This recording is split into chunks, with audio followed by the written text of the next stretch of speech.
Bom dia, nono ano. Em primeiro lugar, nós vamos fazer a correção do capítulo 14, Brasil, Nova República, das páginas 22, 33 e 34. Então, vamos lá. Página 22. Com base no que você estudou até aqui, escreva as principais causas do desgaste do regime militar no fim da década de 1970. Os problemas econômicos e sociais oriundos do fim do milagre econômico foram as principais causas do desgaste do regime militar, uma vez que afetavam diretamente as camadas mais pobres da sociedade.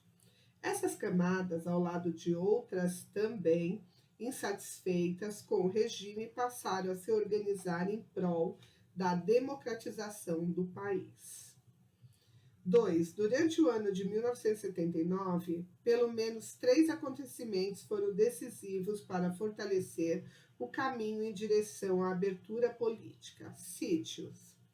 A revogação do AI-5, promovida pelo Congresso no começo de 1979, iniciada ainda no governo Geisel, a reforma eleitoral e partidária, que colocava fim ao bipartidarismo, abrindo espaço para o surgimento de novos partidos e a aprovação da lei de anistia. Agora nós vamos lá para a página 33.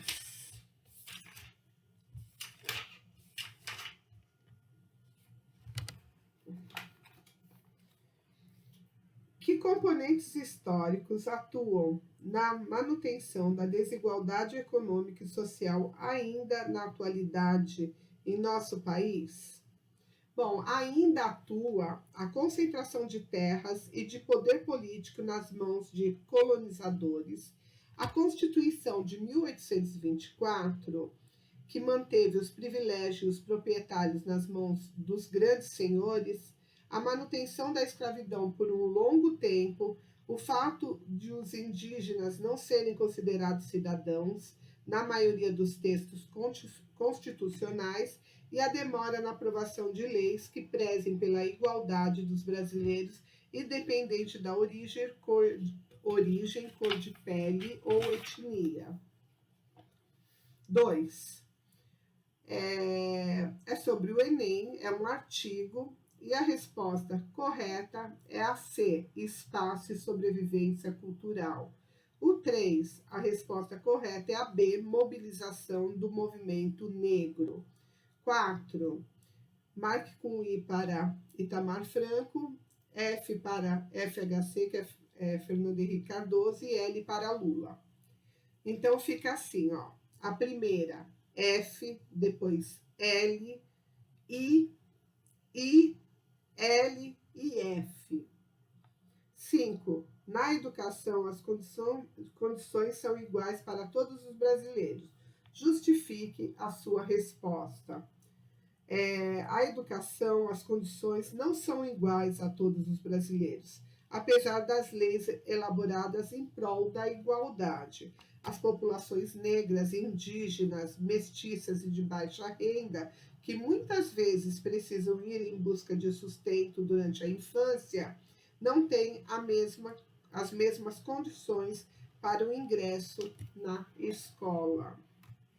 Bom, a gente termina assim a correção do capítulo 14 e vamos passar para o capítulo 15, América Latina, anos recentes. O território latino-americano ficou conhecido pelos europeus em razão do expansionismo marítimo promovido por seus reinos no início da Idade Moderna. No final do século XV, diversos navegadores e suas populações aportaram em portos do litoral do continente latino-americano em busca de riquezas. Que movimentos políticos e econômicos aconteciam na Europa no período em que os europeus chegaram à América? Qual era a relação entre esses movimentos de exploração das terras? Isso a gente vai ver ao longo desse capítulo. A América Latina, ela é um vasto e complexo continente. Antes de iniciarmos o estudo dos temas do capítulo, vamos recordar alguns assuntos analisados ao longo dos anos finais do ensino fundamental. O que é a América?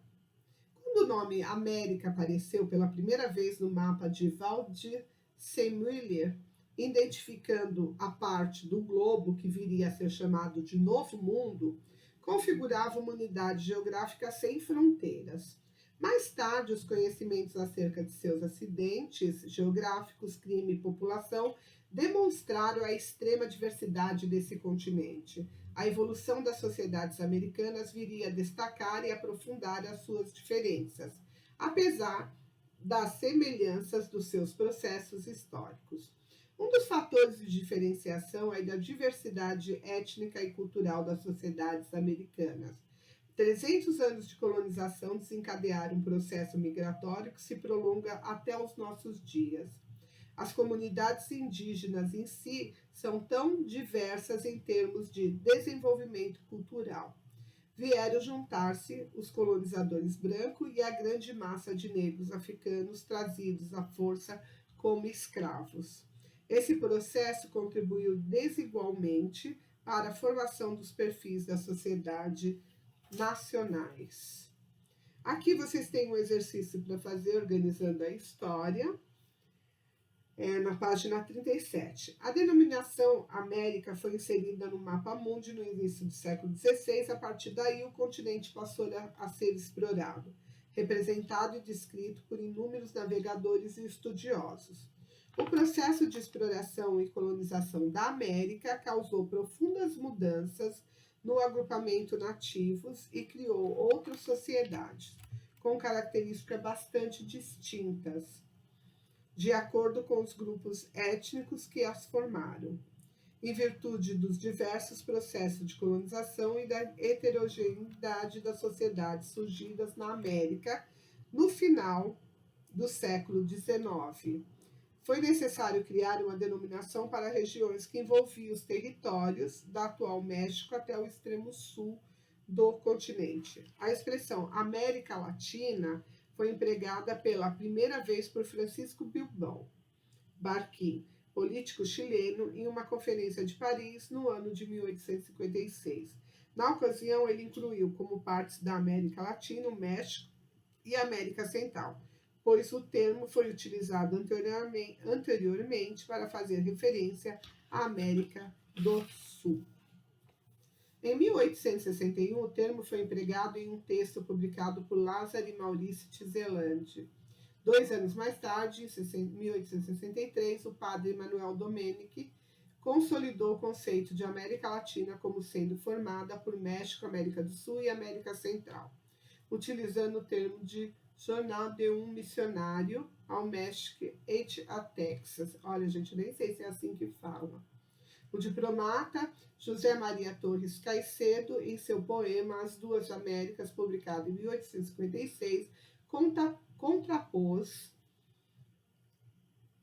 a América inglesa e protestante, liberta da opressão, a América Latina oprimida em tantos momentos, seja pelas metrópoles, seja pelo norte, que explorava o sul.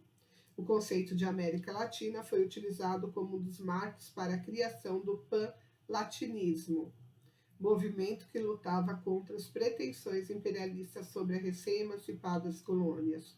Entretanto, o termo América Latina só teve mais destaque e utilização após a Segunda Guerra Mundial. América Latina e sua história. Os estados unificados que se formavam ao final da Idade Média e início da Idade Moderna na América Latina foram alvo de exploração das metrópoles europeias, que estavam entre as buscas de riqueza e ampliações de território.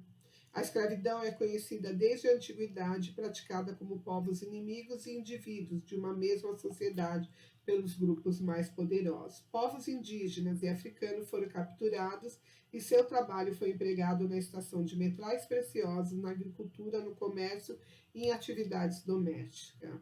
A estrutura social que se estabeleceu nas sociedades americanas gerou características duradouras que estão presentes ainda em nossa sociedade, marcada pela desigualdade social.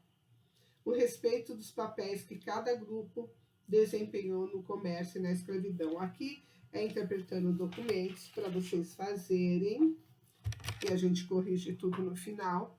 A escravidão na América Latina foi um dos elos que sustentou o pacto colonial, conjunto de medidas impostas às colônias por suas metrópoles, com o objetivo de aferir grandes lucros, né? Antes da escravidão dos africanos, ocorreu a escravidão de povos indígenas, mas estes não eram aceitos, porque naquele período dizia-se que eles tinham alma. É importante também salientar em algumas colônias a escravidão indígena diminuiu de forma considerável quando o comércio atlântico de escravizados africanos passou a gerar lucros aos traficantes e aos reis. Eles deixaram de comprar, deixaram de usar os índios para comprar negros e fazer esse comércio. Interpretando documentos não é para fazer. Após o processo de emancipação política que ocorreu no início do século XIX, a situação da dependência econômica não cessou. Podemos citar como exemplo o Brasil, que para ter sua independência reconhecida pelo rei de Portugal, foi obrigado a pagar uma indenização de 3 milhões de libras esterlinas. Essa dívida aumentou ainda mais a fragilidade da economia do Brasil.